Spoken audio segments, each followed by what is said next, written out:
आप देख रहे हैं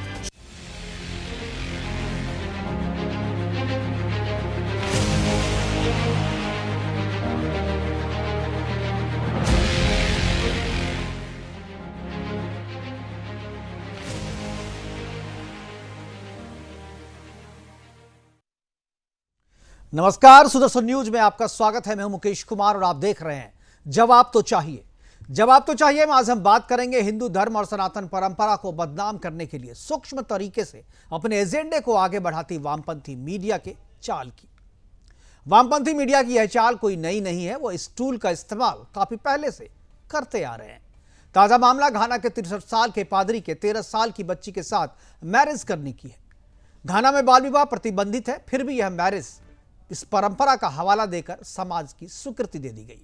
और इस खबर को जब भारत के वामपंथी मीडिया ने लिखा तो पादरी को पुजारी बता दिया।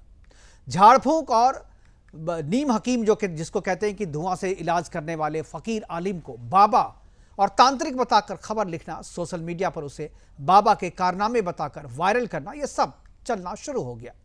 चर्च में यदि अच्छा काम हो तो पादरी ने किया और गलत काम है तो उसे चर्च का पुजारी बता देना और चर्च का पुजारी बनाकर हिंदू धर्म को बदनाम करना, यह इनका एजेंडा है। मस्जिद में मौलवी के रेप की खबर को धर्मस्थल पर रेप बताना और मस्जिद के सच को छुपाना, पादरी पर लगे बलात्कार के आरोप को धर्मगुरु पर लगा आरोप बताना और वामपंथी मीडिया का रोज रोज का एजेंडा बनता जा रहा है। शर्तिया इलाज का दावा करता बंगाली बाबा के नाम से जो पोस्टर और पैम्पलेट आप बाजार की दीवारों और अपने घरों में अखबार के साथ देखते हैं, दरअसल वो ना तो बाबा होता है और ना ही वह बंगाली होता है। दरअसल वह एक ढोंगी आलिम या फकीर होता है जो झाड़ फूंक से मानसिक रूप से बीमार लोगों का शोषण करता है। और जब शोषण की खबर सामने आती है तो आलिम का नाम छुपा लिया जाता है और उसे बाबा बताकर प्रचारित कर दिया जाता है। कोविड के दौरान मध्य प्रदेश के रतलाम में ऐसी ही एक घटना सामने आई थी जिसमें झाड़ फूंक करने वाले असलम की मौत कोरोना से हो गई थी। असलम कोरोना संक्रमितों का इलाज झाड़ फूंक के जरिए करने का दावा करता था और दर्जनों नासमझ कोरोना पॉजिटिव लोग का इलाज वो कर रहा था। इस दौरान वह खुद भी संक्रमित हुआ और उसकी मौत हो गई। यह घटना खबर बनकर जब मीडिया में सामने आई तो असलम का नाम छिपा लिया गया और उसे झाड़ फूंक करने वाला बाबा बताकर प्रचारित किया गया। वामपंथी मीडिया के टूल किट के इस पूरे मामले को हिंदू धर्म में अंधविश्वास और वैज्ञानिक सोच के अभाव में ऐसा करके प्रचारित किया जाता है। असलम के संपर्क में आए 19 लोग कोरोना पॉजिटिव पाए गए थे, जिसका इलाज प्रशासन ने किया और उसे कोरोना मुक्त भी करवाया। लेकिन मुस्लिम आलिम, मौलवी, फकीर, मुल्ला, पादरी, फादर के गंदे और घिनौने हरकत को बाबा, तांत्रिक और साधु के नाम के पीछे छुपाकर प्रचारित करने वाली वामपंथी मीडिया संस्थान भले ही अब कमजोर हो, लेकिन उनके टूल आज भी लगभग सभी मेन स्ट्रीम मीडिया का हिस्सा है, जिनके चेहरों पर धर्मनिरपेक्षता का मुखौटा लगा है और वो सीधे तौर पर काम इस्लाम और ईसाईयत को प्रचारित करने का भले ही ना करते हो, लेकिन हिंदू और सनातन को बदनाम करने के लिए वो अपनी जी जान लगा रहे हैं।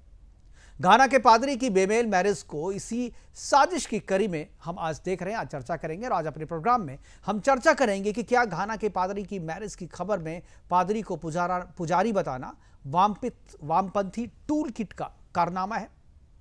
क्या लंबे समय से वामपंथी मीडिया इसे प्रयोग कर इसे समाज की स्वीकृति दिलाने की कोशिश कर रहा है? क्या वामपंथी मीडिया के हिंदू घृणा को रोकने के लिए कानून बनाने की अब जरूरत पड़ गई है? क्योंकि ऐसे मामले रोज रोज हमारे सामने आ रहे हैं और एक के बाद एक घटना सामने आने के बाद हमारा हिंदू धर्म बदनाम तो होता है, लेकिन जब सच सामने आता है तो कोई ना तो खबर का खंडन लिखता है और ना ही कोई माफी मांगी जाती है। इसलिए आज हम इस पर बात करेंगे, इस पर चर्चा करेंगे। चर्चा के लिए हमारे साथ कुछ मेहमान भी होंगे, उनसे भी हम आपका परिचय करवाएंगे। लेकिन पहले एक रिपोर्ट देखते हैं, रिपोर्ट के बाद मेहमानों से परिचय करवाएंगे और फिर चर्चा की शुरुआत करेंगे।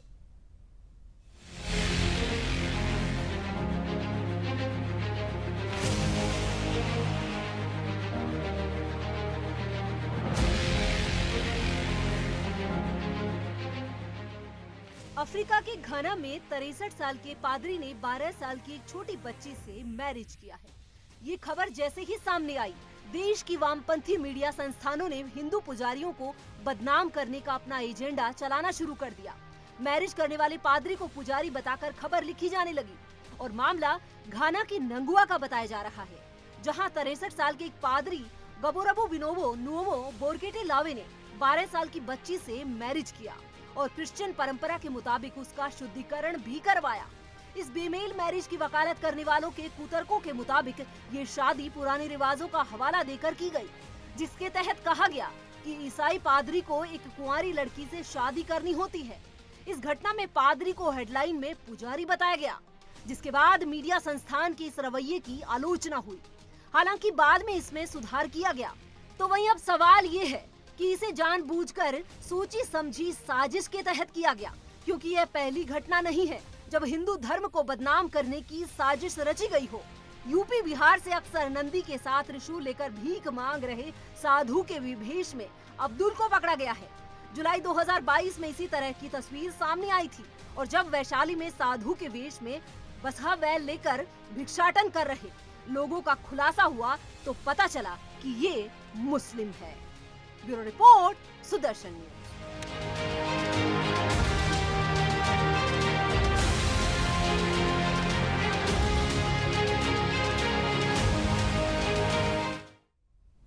तो हिंदू धर्म और सनातन परंपरा को बदनाम करने की साजिश कोई आज की नहीं है, काफ़ी पुरानी है। अभी लोग सचेत हुए हैं तो कुछ मामले जो है हमारे सामने आ पाए। करेंगे चर्चा, और चर्चा के लिए हमारे साथ जो है कुछ मेहमान जुड़ गए, उनसे मैं आपका परिचय करा दूं। आचार्य विक्रमादित्य हमारे साथ हैं, हिंदू धर्मगुरु के तौर पे अमितोष पारिक विश्व हिंदू परिषद की तरफ से, और विजय पॉल सिंह चर्च प्रिस्ट है, वो हमारे साथ जुड़ेंगे। और फिलहाल जो है अभी लगता है कि अभी विजय पॉल सिंह अभी जुड़ नहीं पाए हैं, तो उनसे मैं बाद में यह करूंगा। विक्रमादित्य जी आपका स्वागत है, और अमितोष पारिक जी आपका भी स्वागत है।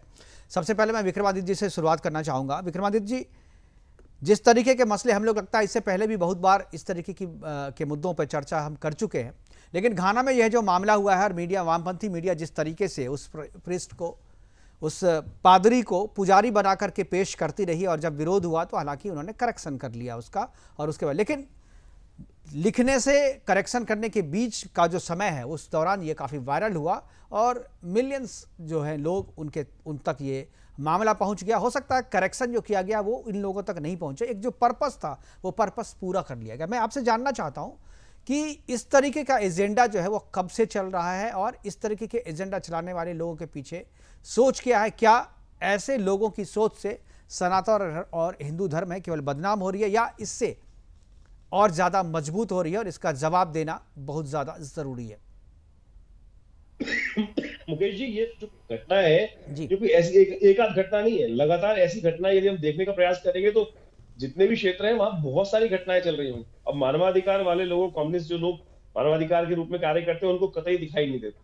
बिल्कुल। कुछ जब आवाज उठती है उसमें लिपापोती करने का, जिसपे कार्य किया गया वही कार्य अभी किया जा रहा है, ये केवल लिपापोती का कार्य है।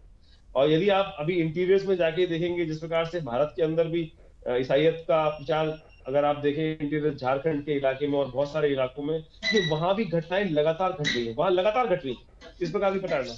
मैं आपको सबसे पहले इस विषय में एक बात करने चाहूंगा जी। इनके नन्स की एक विशेष तौर पर संकल्प लिया जाता है, जिस तरह से अडॉप्शन आता है कि नन्स को किस प्रकार से अडॉप्ट करे, तो उसकी संकल्प, अभी फादर है नहीं यहाँ पे कोई भी, शायद मुझे लगता है फादर जो है नहीं, अगर वो आते तो वो शायद इस बात को अच्छे से यहाँ पर सत्य को एक्सेप्ट करने में उनको दिक्कत आ जाती। क्योंकि मैं जो प्रश्न उठाने वाला हूँ यहाँ पर, कि जो नन्स की जो शपथ होती है, जब वो विशेष तौर पर जब किसी भी मिशनरी में जाके जुड़ती है तो क्या शपथ होती है, और किस प्रकार से उनको एक्सप्लॉइट किया जाता है, ये पहली घटना नहीं है। आज अगर विश्व के दृष्टिकोण से ईसाइयत के तौर पर देखा जाए तो एक के बाद एक लगातार हजारों घटनाएं, हजारों लाखों घटनाएं होंगी जो लगातार घटती हैं।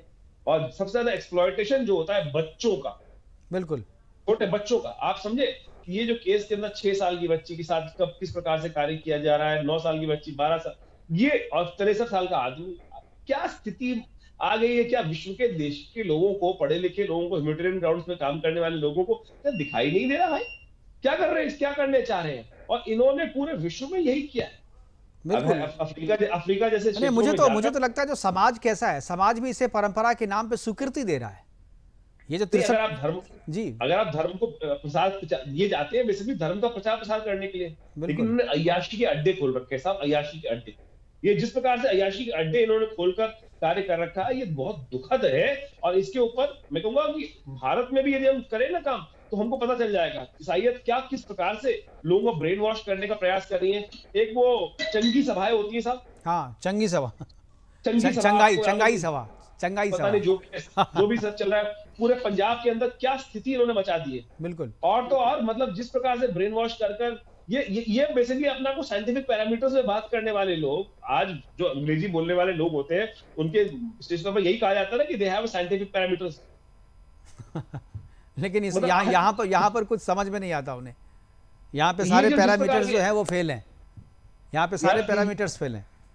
तो यहाँ पर किस प्रकार की बिल्कुल। मतलब खेल किया जा रहा है। और तो और आज तो पूरे भारत के अंदर जिस प्रकार से भारतीय वेशभूषा लाकर इन्होंने बेसिकली जीसस क्राइस्ट को भी साईं बाबा की तरह पेश करना प्रयास कर दिया, भगवा रंग में और विशेष तौर पे वही मुद्राओं में, भगवान विष्णु स्वरूप में। और वही आज की तारीख में पादरी जो तथाकथित तौर पर माला, त्रिशूल और बिल्कुल सब अब तो वो भी जो है वो गेरुआ वस्त्र पहनने लगे हैं।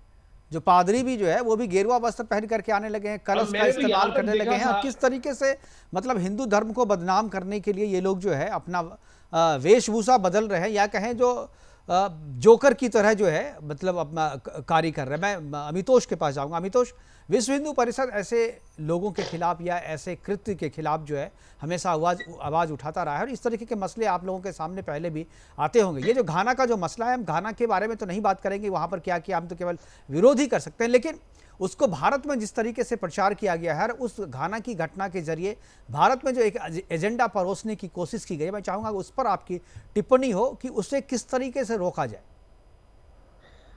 मुकेश सर, ये सिर्फ घाने नहीं अपितु पूरा विश्व जो है, इसमें जो सो कॉल्ड जो रिलीजन है जिसे मैं पंथ कहता हूँ, उनकी चपेट में आज भी कब से आता जा रहा है। और ये दिक्कत है कि सो कॉल्ड लिबरल्स की वजह से, सेक्युलर की वजह से।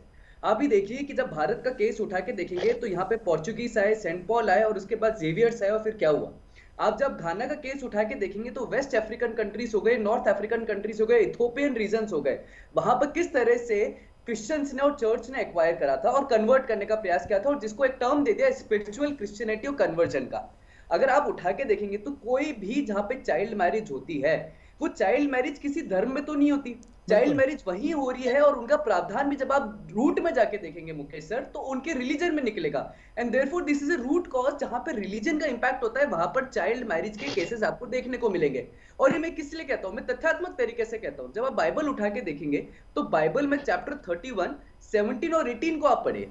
17 और 18 में साफ लिखा है, जो मोसेस के सोल्जर्स थे उनको ये राइट दिया कि आप जो बच्चे हैं उनके साथ किसी भी तरीके का सेक्सुअल रिलेशन बना सकते हैं, शादी कर सकते हैं। और उसके बाद उसको फॉरवर्ड किया और एक कमेंट्रीज करी। उस कमेंट्री के बाद आप देखेंगे बाइबल में कहीं पे भी कोई एज नहीं दी, ना तो उन्होंने माइनॉरिटी की एज दी, ना शादी की एज दी। मतलब they were not against a child marriage, not they have provided the age कि बच्चे की शादी कब कर सकते हैं, सेलिबेसी कब अटेंड कर सकते हैं। जब आप इनके क्रिश्चियनिटी की बात करेंगे और इनके ऊपर जब नॉर्मल लॉ की बात करेंगे तो ये बोलेंगे नहीं, हमारा तो धर्म, हमारा तो लॉ जो है वो हमारे ही पंथ से आ रहा है, हमारी ही किताब से आ रहा है, तो वो आपके जनरल लॉ को नहीं मानेंगे और इसलिए चाइल्ड मैरिज को नहीं मानेंगे। जब भारत का केस उठा के देखेंगे तो यहाँ पर भी कितने केसेस हुए जिसको कम्युनिस्ट मीडिया ने उठाने का प्रयास नहीं करा। और इसमें लेकिन यहाँ घाना वाला जो केस है अमितोष, घाना वाला जो केस है, घाना में चाइल्ड मैरिज बैन है। मैंने अभी रिसर्च मैंने किया था तो चाइल्ड मैरिज जो है बैन है, लेकिन इस मैरिज को मान्यता, सामाजिक मान्यता मिल गई है क्योंकि धार्मिक रूप से जो है उसको जस्टिफाई करने की कोशिश की गई और उस आधार पे मान्यता दी गई इसे। मुकेश सर, घाना के अंदर में जब आप देखेंगे legal minimum age of marriage is 18 years. बिल्कुल, ये क्लियर हो गया। लेकिन वही मैंने बात कही कि जब ये अपने रॉन्ग डूइंग को जस्टिफाई करने का प्रयास करते हैं तो ये अपने पर्सनल लॉ पे आ जाते हैं, irrespective of considering the law जो उस नेशन के अंदर में प्रिवेलेंट होगा, उस कंट्री के अंदर में प्रिवेलेंट होगा, और इसलिए ऐसे ऑफेंसेस बढ़ते हैं। यूनिसेफ का एक रिपोर्ट डेटा आया था, उसमें कहा था West African countries has over 2 million unions, जिसमें से 10 में से 9 बच्चियां जो है चाइल्ड मैरिज है और उन्होंने स्कूल अटेंड नहीं करा। तो आप भी देखिए, प्रीस्ट की अगर मैं बात करूं तो इथोपियन कंट्री के एक प्रीस्ट का मैं एग्जांपल देता हूं आपको। उसकी भाषा शैली क्या है, वो ये कहता है, उसका नाम है नी बोर्की कॉफी फ्रंकनान टू, लोकल कम्युनिटी लीडर है वहां का और प्रीस्ट है 2nd लेवल का। वो कहता है girl role as a priest wife is purely tradition and custom. मतलब उस शादी को जस्टिफाई कर रहा है। क्यों कर रहा है? क्योंकि उस पे इवेंजेलिकल फोर्सेस जो है वो वहां के लोगों को अफ्रीकनाइजेशन ऑफ क्रिश्चियनिटी कर दिया है। अब आप जब किसी प्रीस्ट की बात करें तो प्रीस्ट कहता है कि अगर कोई बच्ची जो है वो प्रीस्ट तभी शादी कर सकता है क्रिश्चियनिटी में जब वो प्यूबर्टी में आ जाए और जब वो सही हो। तो दैट मीन्स जब आप बाइबल उठा के देखेंगे तो जो मोसेस के सोल्जर को राइट दिया बच्चों के साथ शादी करने का, संबंध बनाने का, और उसके बाद में जब आप ल्यूक को देखेंगे, ल्यूक को पढ़ेंगे तो उसमें भी लिखा है बिल्कुल 12 years. That means they are providing the child marriage.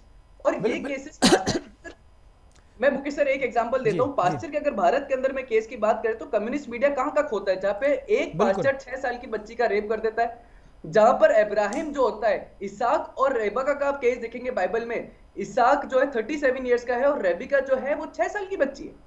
तो फिर हम जब बाइबल को उठा के देखें तो जो कर रहे हैं जस्टिफाई कर रहे हैं। बिल्कुल। मैं एक चीज़ और कहूँगा, अभी ये मसला नहीं, मसला ये है कि ये जो करे हमें उससे मतलब नहीं है। इनका क्या है, ये अपना जो कुकृत्य है वो हमारे नाम से प्रचारित करते हैं। ये भगवा चोला जो है वो ओढ़ लेते हैं, काम करते हैं, ऐसे लोगों के बीच में जो मैसेज जाता है वो जाता है कि ये तो भगवाधारी है, काम करते हैं, असलम नाम होता है बाबा का। तो ये जो एक चलन है, ये जो एक टूल किट का जो जरिया, मैं चाहूंगा इसको किस तरीके से एक्सपोज किया जाए, क्या कानून में ऐसा कोई प्रावधान है, इसे कैसे एक्सपोज किया जाए, कैसे रोका जाए? मणिपुर का जो केस हुआ था मुकेश सर, मणिपुर के केस के अंदर भी वायलेंस के अंदर में कम्युनिस्ट मीडिया ने ट्रोल करा that RSS worker were involve behind the offence, और बाद में पता चला वो किसी और की ही फोटो लगा के उसको कम्युनिकेट करा गया। डिफेमेशन का सूट होना चाहिए। जिस तरह से freedom of speech and expression her media के ऊपर में होती है, वैसे freedom of speech and expression से इनके ऊपर भी लागू होने चाहिए और इनके ऊपर भी रीजनेबल रेस्ट्रिक्शंस क्रिएट होने चाहिए। जिस तरह से ये एनवायरनमेंट क्रिएट करते हैं और जिस तरह से ये अपने इवेंजेलिकल फोर्सेस को सपोर्ट करते हुए एक गलत मैसेज लोगों तक देते हैं। आज आपका मीडिया अवेक है, आपका मीडिया अवेक है, लेकिन कितने मीडिया ने इस खबर को चलाया होगा? जब आप रिसर्च करेंगे तो वहां पर तो प्रीस्ट ही आ रहा होगा। अब आप प्रीस्ट की बात करेंगे तो वो हिंदू धर्म में भी आ जाएगा, वो प्रीस्ट की बात करेंगे अंग्रेजी भाषा में तो क्रिश्चियनिटी में भी हो गया।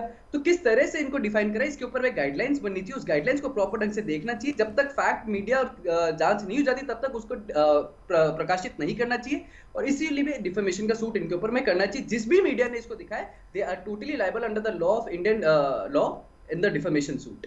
बिल्कुल। हमारे साथ विजय पॉल सिंह जुड़ गए हैं। विजय पॉल सिंह जी, मैं आपसे जानना चाहूँगा, और हमारे जो विक्रमादित्य जी, आचार्य विक्रमादित्य जी, वो भी कुछ सवाल आपसे पूछना चाह रहे थे। विक्रमादित्य जी, विजय पॉल जी जुड़ गए हैं, पादरी हैं चर्च के, पूछ सकते हैं सवाल आप। मेरा बड़ी विनम्र निवेदन है फादर साहब से, पहले तो आपको नमस्कार जी। तो सबसे पहले तो ये जो कृत्य आपके समक्ष है कि 9 साल की बच्ची 6 साल की बच्ची के साथ जिस प्रकार से कुकृत्य करने का, शादी करने का, विवाह करने का ये जो कार्य किया गया है, क्या धर्म इसकी इजाजत देता है आपका? जितना अभी हमने सुना, हमारे भाई साहब ने, अभी आशुतोष जी ने भी बहुत एक बृहद, आशुतोष जी ने बड़े सुंदर तरीके से एनालाइज करके बताया कि, और पेज भी बताया, वो है कि नहीं है। पहले सबसे पहले यही बताना कि प्रयास करना चाहिए, और उसके बाद आपके एक शपथ, जो नन्स को आप एक्सेप्ट करते हैं, उसके अंदर एक शपथ दी जाती है। वो शपथ जो कहती है कि हम जीसस के साथ विवाह करने की बात की जाती है उसके अंदर, और उसके बाद जीसस को समर्पित कर दिया जाता है अपने आप को, क्या वो सच है कि नहीं? विजय पॉल जी, विजय पॉल जी की आवाज मिल रही है आपको? विजय पॉल जी को लगता है आवाज़ नहीं मिल पा रही। मैं तब तक विक्रमादित्य जी, मैं आपसे एक सवाल पूछता हूं कि जिस तरीके से अभी जो हम चूंकि आज ये प्रोग्राम कर रहे हैं, प्रोग्राम इसलिए नहीं करने कि घाना में इस तरीके की चीज़ें हुई है, ये तो वहाँ पर होता रहता है, रोज़ करेंगे तो आपको रोज़ 4-5 प्रोग्राम करने पड़ेंगे इस तरीके से। आज मैं चर्चा इसलिए कर रहा हूँ क्योंकि वहाँ पर काम कोई करे और बदनाम सनातन हो, ये जो परंपरा चली हुई है, ये जो टूल किट का धंधा चला हुआ है, मैं चाहता हूँ कि इसको रोका जाए। इसको कैसे रोका जाए? क्योंकि आप बंगाली बाबा के नाम से जो आप देखेंगे पोस्टर्स में, ना तो बाबा होता है, ना बंगाली होता है, वो कोई असलम होता है, कोई अब्दुल होता है, लेकिन नाम क्या होता है? बाबा, बंगाली बाबा। तांत्रिक का नाम लेकर के जो असलम जो है वो झाड़ फूक की क्रिया करता है, और जब शोषण करता है, शोषण का नाम जब सामने आता है तो वो उसको लिखा जाता है मीडिया में कि बाबा ने ऐसा किया, बाबा के कारनामे। तो ये जो चीज़ है, जो सनातन जो टर्म्स है, उसको जिस तरीके से बदनाम करने की कोशिश की जा रही है, वो लगातार की जा रही है, इससे किस तरीके से रोका जाए? मुकेश जी, सबसे पहले तो मैं आपको थोड़ा सा एक इस बात पे कहूंगा, झाड़ फूक जैसा शब्द, झाड़ फूक जैसा शब्द भारतीय सनातन वेद शास्त्र में, उपनिषद शास्त्र में किसी भी जगह झाड़ फूक जैसा शब्द नहीं आया, बिल्कुल नहीं आया, बिल्कुल। और इसको तांत्रिक क्रिया से जोड़ करके हिंदू और सनातनी नाम देने की कोशिश की जाती है, पहचान देने की। तंत्र को वास्तविक तौर पे बदनाम करने के लिए, जो तंत्र को समझते भी नहीं है, उसको तंत्र का सिर्फ अर्थ जो है वास्तविक तौर पे कार्य, वो आराधना का विषय है, और उसके अंदर खोपड़ी का और इस प्रकार की झाड़ू का और इन सब चीजों का कोई उपयोग नहीं किया। ये जो कृत्य आज वास्तविक तौर पे सनातन के साथ जोड़ने का प्रयास किया था, अभी मैं सामने आपके वीडियो चल रहे हैं, सामने आप दिखा रहे हैं कि जो ये कृत्य किए जा रहे हैं, सिर पे ये पत्थर बांध दिए और इस प्रकार से बांधने के बाद जो ये व्यवस्थाएं सामने दिखाई दे रही हैं, ये वास्तविक तौर पे आदिवासी जो व्यवस्थाओं के अनुसार चलते थे। भारतीय संस्कृति आदिवासी कभी नहीं रही। भारतीय संस्कृति परम परिष्कृत, वैज्ञानिक वेद विज्ञान को जानने वाली, भाषा विज्ञान को समझने वाली, और एक एक चीज को, वैज्ञानिक तथ्यों को संसार के समक्ष रखने वाली चीज रही है। और तथाकथित तौर पर आज इन लोगों ने, अभी आपको मैं एक छोटा सा एग्जांपल और बताने का प्रयास करूं, सनातन को बदनाम करने के लिए किस प्रकार से कार्य किए जा रहे हैं, भारत के अंदर किए जा रहे हैं। भारत के अंदर मैं कहूंगा कि छत्तीसगढ़ क्षेत्र के अंदर कन्वर्जन करने का तरीका किस प्रकार से कर दिया गया, पॉन्ड बना दिए गए, पॉन्ड स्नान करने के लिए। बिल्कुल। उनमें जाकर एंट्री कराई जाती है कि एक पॉन्ड से निकलो दूसरे पॉन्ड में घुसो, जबकि इनके पूरे चीज में कहीं स्नान करने की पद्धति नहीं, संस्कृति, भारतीय संस्कृति में स्नान की पद्धति है। इन लोगों ने उसका पूरा इंडियनाइजेशन रूप में लाकर लोगों के मस्तिष्क को बदलने के लिए जीसस की आरती तक आ गई है साहब। और मीडिया के कुछ लोग, कम्युनिस्ट मीडिया, जो जिस प्रकार के इस देश के अंदर, मैं एक बड़े अखबार का नाम लेने में थोड़ी कुताही बरतना चाह रहा हूं, क्योंकि आज मीडिया का नाम लेना चाहिए। हिंदुस्तान के बहुत बड़े अंग्रेजी के अखबार ने लगातार इस प्रकार के मतलब छापे हैं, तो उसके अंदर बाबा शब्द को दुरुपयोग किया गया है। अभी राजस्थान में एक घटना घटी, वहां पर बाबा के नाम का गलत उपयोग किया गया और बाबा वास्तविक तौर पर कह दिया, जिस प्रकार की घटना घटी थी, पूरी मुझे विकसित हो रही है हल्की सी दिमाग से, कि उसमें जिस प्रकार की घटना दी गई और पूरा कृत्य जो था वो खान साहब का था, पूरा कृत्य खान साहब का था। और उसके अंदर जो प्रेजेंटेशन दी गई कि पुजारी ने, मतलब पुजारी शब्द का उच्चारण किया गया था, पुजारी को, वो पुजारी मतलब बाबा भी इसे एक्स्ट्रा लेवल पे जाकर कि धर्मस्थल के पुजारी ने, धर्मस्थल के पुजारी, मतलब आप मतलब अब इनका बस चले तो ये मंदिर की पुजारी। इसी बात की है कि आपको बदनाम किया जा रहा है और इसको इतना जनरलाइज कर दिया गया है कि ज्यादातर लोग जो है इसको गलत नहीं समझते। जब आप उनको कहते हैं कि अरे ये गलत है, देखो ये तुम्हारे सनातन को अपमानित करने के लिए, उसे बदनाम करने के लिए किया जा रहा है, तब सोचने के बाद वो थोड़ा सोचते हैं कि हाँ ये तो ऐसा होना नहीं चाहिए। लेकिन इन जनरल जो है लोग उसे एक्सेप्ट कर रहे हैं। लोगों ने ऐसा दिमाग में बिठा दिया है कि लोग उसे बुरा मानते ही नहीं, गलत मानते ही नहीं। हमारे साथ फिर से विजय पॉल सिंह जी जुड़ गए हैं। विजय पॉल सिंह जी, स्वागत है आपका। और कुछ सवाल हमारे थे जो आचार्य विक्रमादित्य जी ने पूछे थे आपसे। पहला पूछा था कि नॉन जब आपके यहाँ आती है चर्च में, उनको जो शपथ दिलवाई जाती है वो शपथ क्या होती है, उस पर था। और दूसरी घाना की जो घटना है जहाँ पर 63 साल के जो पादरी है वो, उन्होंने 12 साल की 13 साल की एक लड़की है उससे उन्होंने शादी किया है, इसको वहाँ का जो समाज है वो जस्टिफाई कर रहा है। मैं चाहूँगा आपकी प्रतिक्रिया इस पे क्या है। और चूंकि मैं उस घटना पे नहीं जाना चाहता, लेकिन उस घटना को भारत में जिस तरीके से पादरी को पुजारी बना करके पेश किया गया है, उसको भी मैं आपसे पूछना चाहूँगा कि क्यों आखिर पादरी को पुजारी बनने की ज़रूरत होती है? क्यों आप अपने नाम से अपना कृत्य नहीं कर सकते? क्यों हमारे नाम की ज़रूरत होती है, डेजिग्नेशन की, पद की ज़रूरत होती है? विजय पॉल जी, विजय पॉल जी, क्या आपको आवाज़ आ रही है? जी, अब आवाज जी आवाज आई। तो अगर आपको आवाज़ आ रही है तो मैं पहला सवाल मेरा यह है कि घाना में जो घटना हुई है वो शायद आपको पता होगी। उसमें जो शादी हुआ, मैं उस पर नहीं कर रहा हूँ कि सामाजिक स्वीकृति किस तरीके से 63 साल के एक बूढ़े की शादी 13 साल की लड़की से कर देगी, उसको सामाजिक स्वीकृति दी जा रही है। मैं ये पूछूंगा कि क्यों पादरी को पुजारी बनने की ज़रूरत महसूस होती है भारत में अपने कृत्य को छुपाने के लिए? ये तो जो ये सारी चीजें जो देख रहे हैं हम लोग, ये तो गलत है, मेरी दृष्टि से गलत है जो इन्होंने किया। और इन सारी चीजों को छुपाने के लिए यदि कुछ भी गलत काम कर, पादरी बन के या चाहे कुछ भी बन के आदमी काम करने की कोशिश करता है, जो गलत है तो गलत है। समाज के सब लोग उसको गलत कहते हैं और हमारी बाइबल भी इस चीज को गलत कहती है कि कोई भी चीज को छुपाने के लिए आप शादी करें या कुछ करें तो वो किसी भी मायने में फायदेमंद नहीं है, ईश्वर की नजरों में भी ठीक नहीं है। ये गलत है। जो भी हुआ है वहां भी जो किया है, हमारे देश के हिसाब से भी और बाइबल के हिसाब से भी ये सब कुछ गलत है। नहीं, मैं उसके बारे में नहीं पूछ रहा हूँ, वो गलत है सही है उनका मैटर है, मुझे उसमें नहीं पढ़ना। मैं ये कह रहा हूँ कि उस खबर को भारत में जब प्रचारित किया गया तो पादरी को पुजारी बताया जाता है और आप लोग विरोध नहीं, आप क्यों नहीं कहते कि नहीं वो पादरी था, पुजारी नहीं था? आप लोगों की तरफ से क्यों नहीं कहा? नहीं, पुजारी नहीं, ये तो गलत, एक गलत शब्द है ना। यदि ये शब्द इस्तेमाल किया गया पुजारी का तो ये तो गलत है। ये पुजारी नहीं है, इस चीज को पुजारी क्यों कहेंगे? बिल्कुल, चलिए आप कह रहे हैं कि पुजारी, लेकिन जो पहली कोई घटना नहीं है, इससे पहले भी जितनी घटनाएं हुई छत्तीसगढ़ से चाहे झारखंड से, जब इस तरीके की घटनाएं आती हैं तो पादरी को जो है पुजारी बना दिया था। और आप लोग चर्च में जो एक नई परंपरा शुरू हुई है, गलत बता रहे हैं। बाइबल नहीं कहती, पुजारी नाम ही नहीं है, बाइबल में कहीं पुजारी का नाम नहीं है।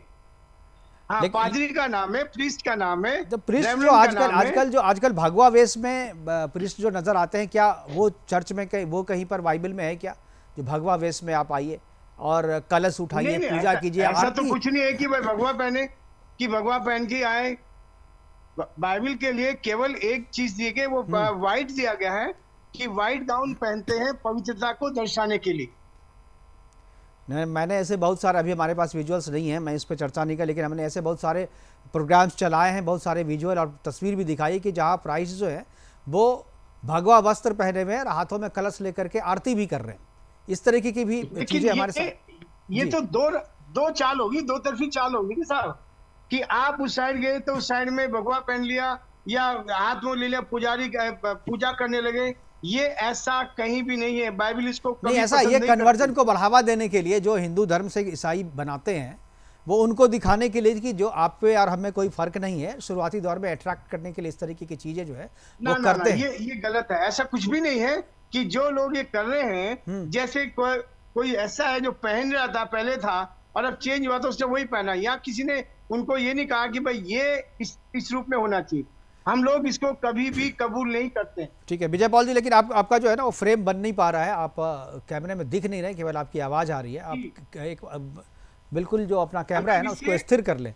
बिल्कुल जी। और अमितोष जी हमारे साथ हैं। अमितोष, क्या लगता है ये जिस तरीके से पॉल साहब कह रहे हैं, क्या आपको लगता है कि सही कह रहे हैं कि इस तरीके की बातें होती नहीं, जबकि हम लोगों ने बहुत सारी ऐसी घटनाएं देखी हैं जहां पर हिंदू वेश में पादरी जो है वो अपना धर्म परिवर्तन का कार्य करवाता है? नहीं, ये तो बिल्कुल ही एक वो बात हो गई जो मोनोपोली का जवाब होता है और हर बार के तरह से जवाब होता है। आप सड़कों पे देखेंगे शनिदेव के नाम पर मांगते हुए, जब उनसे आप पूछेंगे तो पता चलेगा भेष में वो हिंदू है और धर्म से वो मजहब से कुछ और निकलते हैं। जब कन्वर्जन की बात करते हैं तो छोटे छोटे गाँव में जाकर उनको अपने तरह बताना और वहां पर भजन के कीर्तन करना और उनको फिर हिंदू धर्म के बारे में भड़काना या उनको बहकाना और फिर उनको कन्वर्ट करना, चाहे राजस्थान हो, छत्तीसगढ़ हो और यहाँ पे आपका साउथ इंडिया हो, चाहे मध्य भारत हो, हर जगह पर ऐसे केसेस दिख रहे हैं। स्कूल्स की आप बात कर लीजिए मुकेश सर, आपके ही माध्यम से कितनी बार चैनल पे चला है कि स्कूल का नाम गंगा जमुना है और निकल रहे हैं वहां पे क्रिश्चियनिटी को हो रहा है, बाइबल पढ़ाई जा रही है। स्कूल का नाम सरस्वती है और वहां पे पढ़ाई जा रही है बाइबल। अभी मैं एक चर्च की फोटो देख रहा था, जब उस चर्च के अंदर आप जाते हैं तो पहले सरस्वती है और फिर दूसरे भगवान है हमारे और फिर उसके बाद अंदर जाते तो पता चलता है वो चर्च है।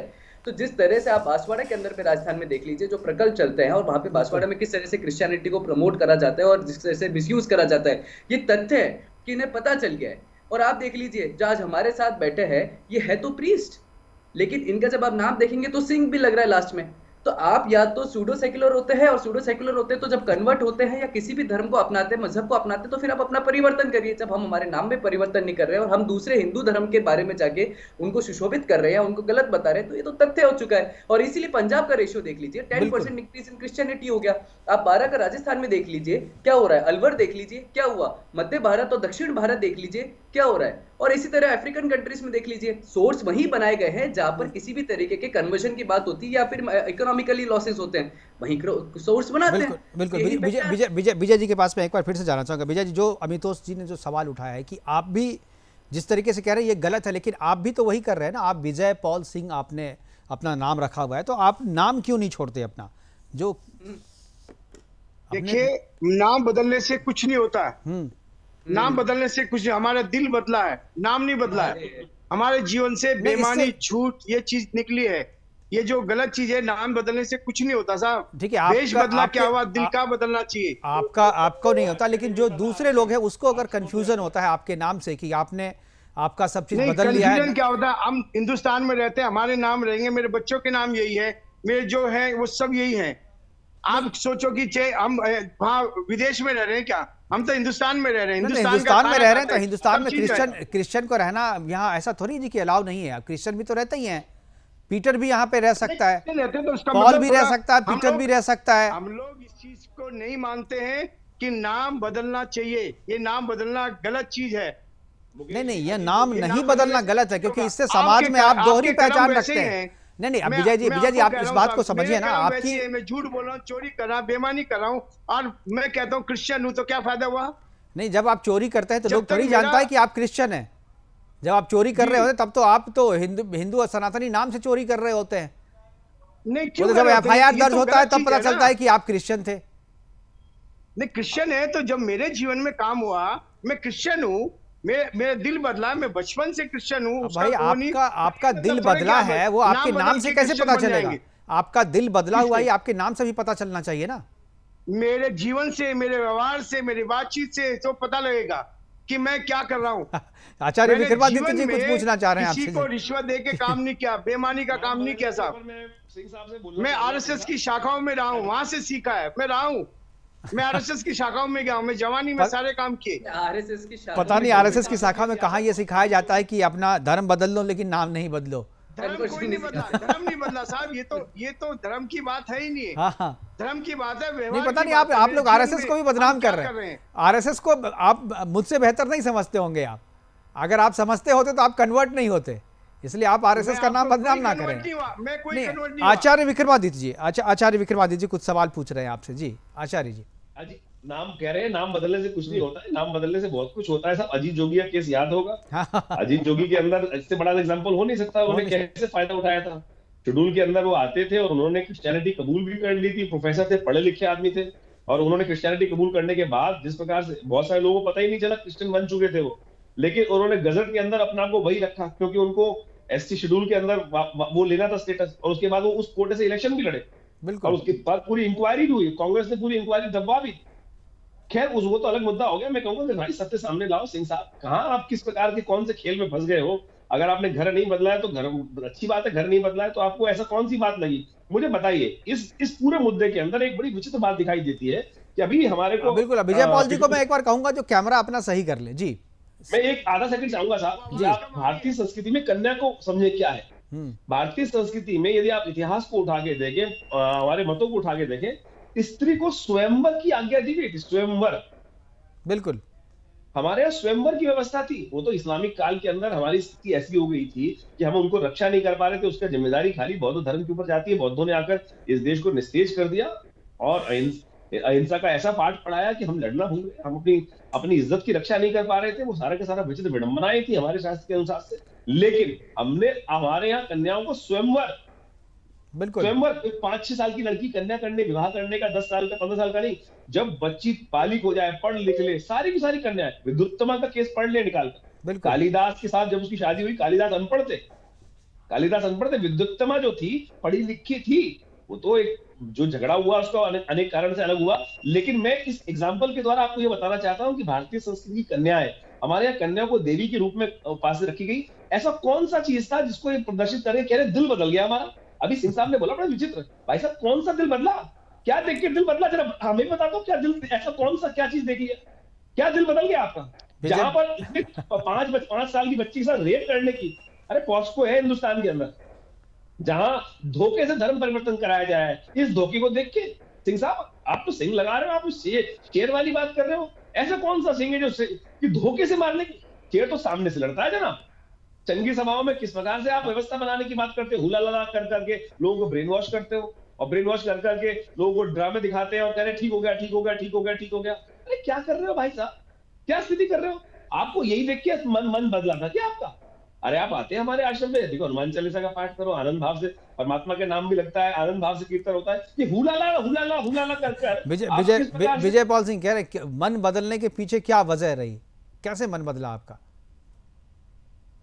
जी मन कैसे बदला आपका? बोले आपने मन बदला है, नाम नहीं बदला आपने, तो मन कैसे बदला? क्या कौन सा ऐसा इंसिडेंट? परिवार में पैदा हुआ हूँ साहब। हाँ, मैं क्रिश्चियन परिवार में पैदा हुआ हूँ। 28 सितंबर 1980 को जब मैंने अपने जीवन में देखा कि मैं पापी हूँ, मेरे अंदर पाप है, और पाप को मैंने स्वीकार किया, तो मेरा जीवन बदल गया। 44 साल हो गए साहब। तो ये दूसरे का नाम लेकर के, दूसरे के नाम लेकर के अपनी पहचान बनाए रखना पाप नहीं है क्या? किया था भाई साहब? अभी कॉन्फेशन बता दो कौन सा पाप किया था सर? आज जरा बता दो कौन से पाप किए थे। आज जरा कॉन्फेशन तो आपने किया होगा, आज टीवी पे भी कॉन्फेशन कर लो कि कौन से पाप किए थे। हम भी जब समझे कि पूरा हम सभी भूखे जी बैठे कि जरा हमें भी बता दो पाप कौन से थे, उसका रास्ता मैं बता दूंगा। हमारे यहाँ एक बड़ा सुंदर क्या थे कि त्रिदुलम त्रिगुणाकारम त्रिनेत्रम चार। देखिए मुझे आवाज नहीं आ रही, मैं आपको बता रहा हूं, आवाज नहीं आ रही। कि आपको, आपने निष्पाप आप हो गए, आपने पाप से मुक्ति पाली। कौन सा पाप किया था आपने, ये पूछ रहे? कौन सा ऐसा पाप था जब आपको धर्म बदलना पड़ा? जो व्यक्ति इस पृथ्वी पर पैदा होता है उसके अंदर पाप है। आप मेरे से किसी दिन बैठ के मतलब आप बाकी सारे लोगों को पापी कह रहे हैं? कितनी हीन भावना है। वेद कहता है अंगिरसो भवित मातृम रुचम, कितनी हीन भावना, हद कर रहे हैं आप कि मतलब आप अपने आप को निकृष्ट मान रहे हैं। अरे बड़े भाग्य मानुष तन पावा, सोचे इस संस्कृति के अंदर तुलसी। एक बार जरा ऑडियो ठीक कीजिए जरा, पॉल साहब को ऑडियो जाए, जो आचार्य जी कह रहे हैं वो पॉल साहब को जाए ये ऑडियो। मुकेश जी इनको समझाइए, तुलसी बाबा पढ़े, बड़े भाग्य मानुष तन पावा, शास्त्र कहता है कि बड़े भाग्य से मानुष तन मिला, तू पाप नहीं है। अरे वो संस्कृति अच्छी है जो तेरे को तेजवंत बनाती है, अंगिरसो भवित मातृम रुचिम सिखाती है, या तुमको डराती है। अरे आप तो डर गए भाई, हमारे यहाँ तो डरने की बात ही नहीं की। हमने तो कहा पाप जो करे छोड़, तूने पाप क्या किया। हम तो एक बार कहते हैं स्मरण जो भगवान का सप्त जन्म कृतम, अरे 7 जन्म के कृत्य पाप एक बार शिव को स्मरण करने से समाप्त हो जाते हैं। तुम तो पाप तुम्हारे को जो धर्म जिससे तुम इन्फ्लुएंस हुए हो, मुझे समझ में नहीं आ रही कि किस वजह से डराया जा रहा है आपको। ये तो आपको डराया जा रहा है। चलिए सर ये जो है ये लंबी बहस हो जाएगी, इनके समझ में नहीं आएगी। मुकेश जी आधा सेकंड दीजिएगा। पुलिस वाला के साथ हो गया कि अपना जुर्म एक्सेप्ट कर लो, चाहे किसी ने किया नहीं, डंडे से तेरे को पेलेंगे, डंडे से तेरे को पेलेंगे। ये तो वो बात हो गई कि धर्म सिखा रहा है कि डंडे से पेलेंगे, एक्सेप्ट कर ले। तूने चोरी करी है। अरे भाई साहब कोई चोरी नहीं करी आपने जनाब, हम आपको कह रहे हैं कोई चोरी नहीं करी आपने। मैं सारे चैनल पे जाता हूँ। नहीं मैं आप जाते होंगे, मैं कहाँ बोल रहा हूँ आप नहीं जाते, लेकिन मैं कह रहा हूँ कि ऐसे सवाल शायद दूसरे चैनल वाले नहीं पूछते होंगे आपसे, लेकिन यहाँ तो जो सवाल है वो पूछा जाएगा आपसे, आपको बताना पूछा जाएगा तो बता रहे ना, जवाब दे रहे ना उसका। वो जब पूछा जा रहे हैं, आपने बुलाया मैं आया हूँ, तब मैं कहाँ आपको भाई मुझे बुलाया गया मैं आया हूँ। तब मैं कहाँ बोल रहा हूँ कि मैंने बुलाया नहीं आपको, मैं तो 100 सम्मान आपको बुलाया हूँ और सवाल भी 100 सम्मान ही पूछ रहा हूँ। नहीं बुला, मैं तो इसलिए बुलाते के साथ ही मैं आया हूँ। मुझे कहा साहब आना है, मेरे पास समय भी था तभी मैं आया हूँ। चलिए इसके लिए धन्यवाद, लेकिन जो पाप आपने किया वो जरा बताइए ना, कौन सा ऐसा पाप था विजय पॉल जी? झूठ बोलना पाप है। ठीक है, झूठ बोले पहले आप झूठ बोलते थे। तो मैंने पाप किया, पाप की झूठ बोलना पाप है और पाप की मजदूरी मौत है। तो उस मौत से आपने मौत से बचने के लिए क्रिश्चियनिटी अपना ली? नहीं क्रिश्चियनिटी नहीं अपनाई मैंने। मैं क्रिश्चियनिटी में हूँ भी नहीं, ईसाई बनाता भी नहीं, ईसाई हूँ भी नहीं भाई साहब। आप मैं ईसाई नहीं, मैं मानव हूँ।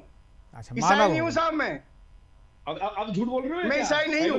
बाइबल पढ़ के आओ दोबारा। मैं ईसाइयों की बात भी नहीं करता हूँ। बाइबल पढ़ने वाला व्यक्ति हिंदू मुस्लिम सिख सब भाई है ना, ठीक है। मैं ईसाई की बात, लेकिन अपने नाम से है ना, हिंदू अपने नाम से पहचाना जाए, मुसलमान अपने नाम से पहचाना जाए, जो क्रिश्चियंस है वो भी अपने नाम से पहचाना जाए। लेकिन आप तो है जो कि हमारे नाम से नाम हिंदू का, देखिए सब अपने नाम से पहचाना जाए, यही है। देखिए जी बोलिए, आप तो कैमरे के सामने नहीं आ रहे, सब जगह आप जाते हैं क्या इसी तरीके से बैठते हैं? मैं सुन रहा, आवाज नहीं आ रही मुझे। कैमरे ये उन्हें कैमरे के सामने हूं मैं तो आवाज नहीं आ रही है आपकी, ऑडियो की आवाज नहीं पहुंच रही है मेरे पास। चलिए मैं तो पूछ रहा हूँ, लेकिन बाकी दूसरे लोगों को पहुंच रही है, आपको नहीं पहुंच रही, पता नहीं क्यों, शायद सवाल कुछ ऐसा है जो आप सुनना नहीं चाहते। नहीं आ रही है। चलिए सवाल हमारे पास समय की भी कमी हो गई, अब लगता है जी कि समय हमारा पूरा हो गया, प्रोग्राम को खत्म करने का समय हो गया। मैं एक बार आखिरी कमेंट के लिए अमितोष जी के पास जाना चाहूँगा। अमितोष जी, इसका चूंकि आप लॉयर भी है, इस लिहाज से पूछता हूँ, क्या कानून बनना चाहिए या जो इंस्ट्रक्शंस हैं वो मिनिस्ट्री को इंस्ट्रक्शन एक रखना चाहिए मीडिया के लिए? क्योंकि चर्चा जहाँ से हमने शुरू ये की थी कि वामपंथी मीडिया जो है वो सनातन और हिंदू धर्म को बदनाम करने के लिए प्राइस्ट की जगह पादरी लिख देते हैं, जो बाबा को बदनाम करते हैं, जो करता है कोई मौलवी या नाम लिख देता है बाबा, मस्जिद में होता है अपराध तो धर्मस्थल लिखा जाता है, मंदिर में हो तो मंदिर लिख देते हैं। तो इस तरीके की चीज़ों से बचने के लिए क्या कोई इंस्ट्रक्शन या कोई लॉ को बनाने की ज़रूरत है, या लॉ कोई बना हुआ है उसको मजबूत करने की ज़रूरत है? निसंदेह मुकेश जी, इस पे गाइडलाइंस आनी चाहिए। और जो अभी तक गाइडलाइंस ऐसी है कि डिफेमेशन सूट आप फाइल कर सकते हैं, ऐसे मीडिया के ऊपर में डिफेमेशन सूट फाइल होनी चाहिए। जिस तरह से मणिपुर वायलेंस में जिन मीडिया ने तथाकथित करके अपनी खुद की टूल किट के माध्यम से एक फेक न्यूज चलाई थी, उसके ऊपर में डिफेमेशन सूट लिया था, कोर्ट ने भी कॉग्निजेंस लिया था। मुझे लगता है कि भारत के संविधान में कोर्ट को इतनी पावर है, सशक्ता है कि वो सुओ मोटो कॉग्निजेंस ले सकते हैं अगर इस तरह के केसेस आते हैं जहाँ पे किसी भी धर्म का आप गलत तरीके से तथाकथित लोगों के बीच में प्रदर्शित करते हैं, तो उस पर डिफेमेशन सूट होना चाहिए। मैं एक इंसान होने के नाते और मैं एक धर्म को मानने के नाते डिफेमेशन सूट के साथ साथ 295 की कंप्लेंट भी कर सकता हूं उस न्यूज़ मीडिया की एजेंसी के अगेंस्ट, क्योंकि आर्टिकल 19 जो फ्रीडम ऑफ स्पीच की बात करता है वो साथ में रीजनेबल रिस्ट्रिक्शंस की बात करता है, जिसमें पब्लिक डिसेंसी और मोरालिटी का भी प्रावधान दिया गया है। बिल्कुल, धन्यवाद हमारे साथ जुड़ने के लिए अमितोष पारिक जी आपका, आचार्य विक्रमादित्य जी आपका, और पॉल साहब हमारे साथ, जो विजय पॉल सिंह जी आप जुड़े थे, आपका भी बहुत बहुत धन्यवाद। आप जुड़े और अपनी बातें साझा की हमारे साथ। लेकिन जो चर्चा शुरू हुई है कि मीडिया किस तरीके से, वामपंथी मीडिया सनातन और हिंदू धर्म को बदनाम करने के लिए इस्लाम और ईसाइयत की जो कुकृत्य है उसको सनातनी नाम के पीछे छुपाने की कोशिश कर रहा है, और जो कुकृत्य है उसके जरिए सनातन को बदनाम करने की कोशिश कर रहा है। इसको पहचानने की ज़रूरत है और पहचान करके इसे रोकने की ज़रूरत है। फिलहाल अभी के लिए इतना ही, दीजिए इजाज़त, नमस्कार।